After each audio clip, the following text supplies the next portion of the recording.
चाहिए पकड़ के नीतीश कुमार जैसे पागल व्यक्ति। जहां धर्म को बांट करके अगर किसी इंसान के अतीत का मूल्यांकन करो, वर्तमान का मूल्यांकन करो, भविष्य का मूल्यांकन करो, तो दिल्ली साहब इधर है, इधर नहीं। इतना कार्य कर रहे हैं, अनाप शनाप कर रहे हैं। उन मुसलमानों के लिए जवाब है जिन्होंने नीतीश कुमार को वोट दिया। आज तो ये खुल के उनकी मानसिकता, मुस्लिम विरोधी मानसिकता आ गई है सामने। मुख्यमंत्री चपरासी का अपॉइंटमेंट बांटने लगे तो हे अल्लाह, अब तू ही है विधा का मालिक। नकाब खींच लिए, वो उसकी निंदा की जाए, सही है, निंदनीय है। तो उन्होंने जो नकाब नोचा है वो सही करा है। आप यहाँ आई हैं, डिबेट कर रही हैं, हाँ। बिना नकाब के हैं। ठीक है। अगर आप रोजगार लेने जा रही हैं तो नकाब हटा के जाना चाहिए। नमस्कार, मेरा नाम है सिद्धार्थ सूर्यवंशी। स्वागत है आप सभी का नारद टीवी के विमर्श मंच पर। दोस्तों, इस वक्त मैं मौजूद हूँ उत्तर प्रदेश की राजधानी लखनऊ में। हमारे साथ में मौजूद हैं कुछ ऐसे नेता। आइए हम उसी उत्तर प्रदेश से लेकर के बिहार तक राजनीति पर हम चर्चा करेंगे।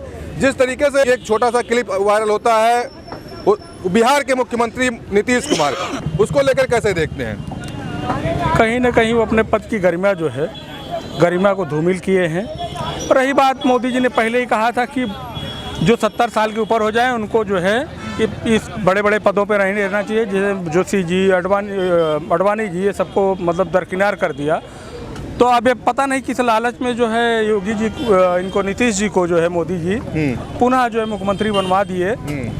अब बूढ़े बच्चों को थोड़ा जो है वो सहूलियत देनी चाहिए। उनकी आदतें लगता है चला गया है। चुनाव में जो है किसी के सर पर गुलदस्ता रख दे रहे हैं, और अभी जो है उसमें कौन सा प्रमाण पत्र बांट रहे थे, उसमें जो है पर्दा उठा दे रहे हैं। इतना बड़ा चेहरा, इतना बड़ा प्रदेश का मुखिया नेता, अब उसके सुरक्षा में जो लोग लगे थे वो क्या कर रहे थे? उनको जो है कहीं ना कहीं दंड देना चाहिए माननीय मुख्यमंत्री जी को। और देश के जो कर्णधार हैं, भाई आप क्या कर रहे थे? कोई भुड़के में, कोई घूंघट में इस तरह नहीं जाना चाहिए। कल को जब वो किसी पद पे जाएंगी, आज प्रमाण पत्र लेनी गई थी, कल को जब किसी पद पे जाएंगी तो क्या वो नकाब डाल के या घूंघट काट के कार्य करेंगी? इस तरह का क्या? ये भी जैसा किया उत्तर प्रदेश के कैबिनेट मंत्री संजय निषाद का भी एक बयान आता है। वो कहते हैं कि नकाब के अंदर कोई दूसरी महिला ना हो, कोई दूसरा लेने पत्र, इसलिए उन्होंने हटा दिया होगा। नहीं, मैं उन्हें की तर्क को मानता हूं, लेकिन उनका दिमाग इस जगह पे क्यों नहीं गया कि मुख्यमंत्री, प्रधानमंत्री, गृह मंत्री अब जो है लोगों का चेहरा उठा के देखेंगे, लोगों को चेक करेंगे, कहीं कोई असलाह तो लेके नहीं आया है, बम तो नहीं लेके आया है, सिक्योरिटी क्या करेगी? मैं संजय निषाद जी से पूछना चाहता हूं कि सिक्योरिटी क्या करेगी? जो बड़े बड़े के बताइए, प्रदेश के मुखिया हैं, मुख्यमंत्री हैं बिहार राज्य के, अब मुख्यमंत्री, गृह मंत्री और प्रधानमंत्री अब ये कार्य करेंगे, उनकी सिक्योरिटी क्या करेगी? उनकी सिक्योरिटी क्या कर रही थी? संजय निषाद जी को शर्मसार होना चाहिए, अपने बयान पे माफ़ी मांगना चाहिए। नीतीश जी को तो मांगना ही चाहिए, लेकिन संजय निषाद जी को भी मांगना चाहिए। आप पढ़े लिखे हो, वरिष्ठ हो, आप जो है कैबिनेट मंत्री हो प्रदेश के, इस तरह की भाषा कह रहे हो। क्या कर रहा था कि जो उनका सिक्योरिटी था, किस लिए लगा है सिक्योरिटी, किस काम के लिए लगा है? आयुष डॉक्टर का नियुक्ति पत्र था, वो महिला लेने गई थी, उसको नकाब हटा के जाना चाहिए था। बिल्कुल जाना चाहिए था, नहीं गए तो सिक्योरिटी को हटाना था। उनको कहना था कि भाई देखिए माननीय मुख्यमंत्री हैं, यहाँ जो है चेक होकर के तभी जाएगा। यदि आपको जाना है तो नकाब हटाइए, हटवाना था। चेक करने का काम, ये सब कार्य जो है सुरक्षा की दृष्टि से और वैसे भी मतलब जो है ये माननीय मुख्यमंत्री जी का, प्रधानमंत्री का, गृह मंत्री का नहीं है, ये कार्य सिक्योरिटी का है। जो उनके जो है उसमें सिक्योरिटी लगी रही, वो क्या कर रही थी? ये लोग जितना कार्य कर रहे हैं, अनाप शनाप कर रहे हैं, अनाप शनाप काम कर रहे हैं। या हो सकता है उम्र का तकाजा हो, उम्र ज़्यादा हो गई है, याददाश्त कमज़ोर हो गई हो। जैसे नरेंद्र मोदी जी ने पहले कहा है, आगे लोगों को हटाया है कि भाई जब 70 से ज़्यादा उम्र हो जाती है तो लोगों में जो है याददाश्त कमज़ोर हो जाती है। उनको तो कुर्सी तो नरेंद्र मोदी भी नहीं छोड़ रहे हैं, इसीलिए वो भी नहीं छोड़ रहे होंगे। क्या दिक्कत है? वो भी 70 के ऊपर वाले केवल एक ही लोगों पर क्राइटेरिया थोड़ी लगती है, सबके ऊपर क्राइटेरिया वही है। मोदी जी भी 70 के हो गए, और क्या नीतीश जी भी। तो ये कथनी करनी जो है खाली मतलब और लोगों को दरकिनार करने के लिए, तो अपने लिए नहीं है क्या?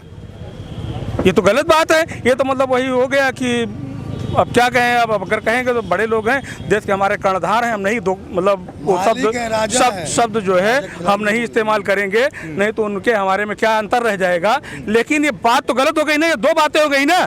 आप जो है दूसरे अपने पार्टी के वरिष्ठ नेताओं को जो संस्थापक रहे हों, जो भाजपा को उठाने में कार्य किए हों उनको तो हटाने के लिए आपने उम्र का तकाजा दे दिया, पद न देते पार्टी में रखते।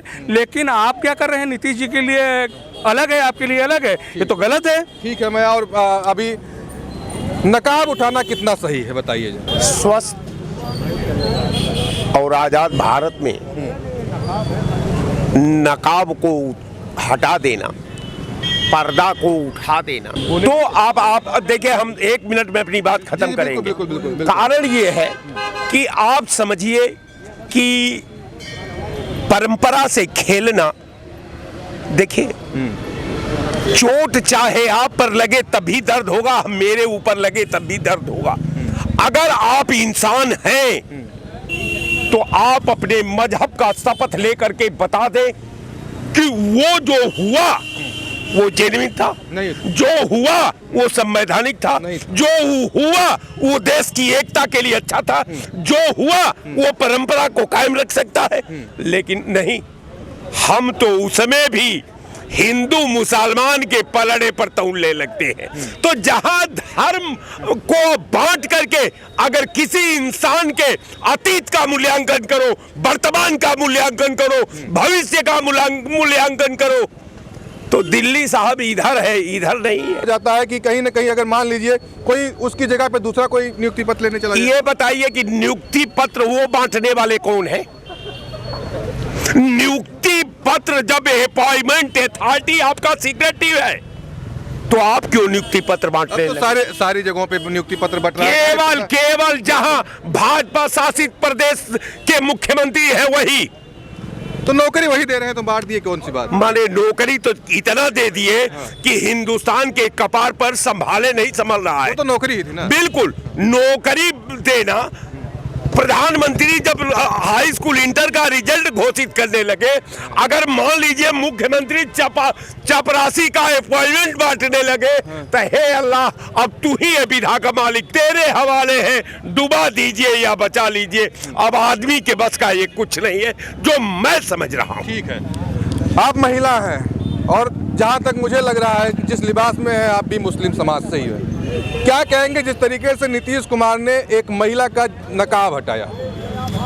ये नीतीश कुमार की मानसिकता दिखा रहा है और ये भी दिखा रहा है कि वो मानसिक संतुलन खो चुके हैं। और ये उन मुसलमानों के लिए जवाब है जिन्होंने नीतीश कुमार को वोट दिया, जिन्होंने नीतीश कुमार के मुस्लिम कैंडिडेट एमएलए को जिताया।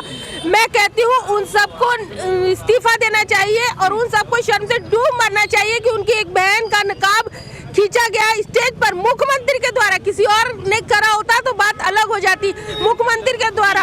तो ये मुस्लिम वोटर जिन्होंने नीतीश कुमार को वोट दिया है बिहार के अंदर, मैं कहती हूँ उन लोगों को डूब के मर जाना चाहिए और जो एमएलए है उन लोग को फौरन इस्तीफा देना चाहिए।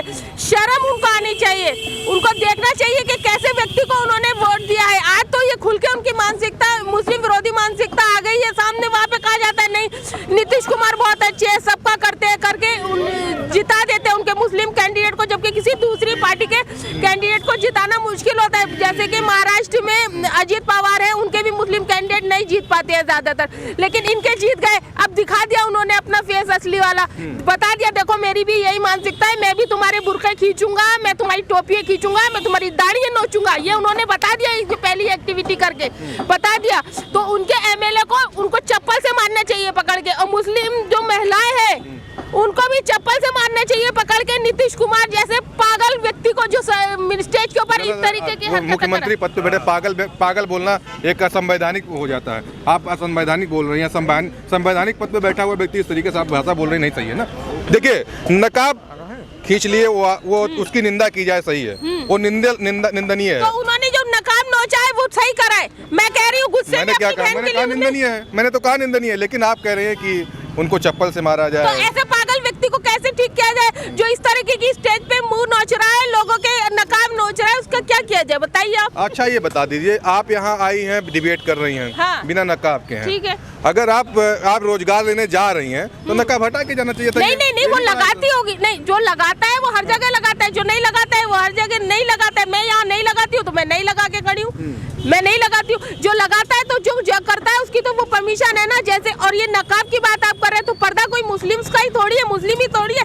आप राजस्थान में जाइए, आप गुजरात में जाइए और यहाँ पर भी कुछ ग्रामीण क्षेत्रों में साड़ी से पल्ला डाकती है। भाई जिसका जो फैशन है वो करेगा, जिसकी जो संस्कृति है वो करेगा, उसे रोक नहीं सकते, उसको आप जबरदस्ती नहीं कर सकते। सिर्फ मुसलमान कम संख्या में उनको दबाने के लिए उनका नकाब नोचो, उनकी टोपी नोचो, उनकी दाढ़ी नोचो, उनके साथ गलत हरकतें करो, ये चलने वाला नहीं है। किसी दिन इसका अंत जरूर होएगा। तो मुस्लिम का रहनुमा कौन?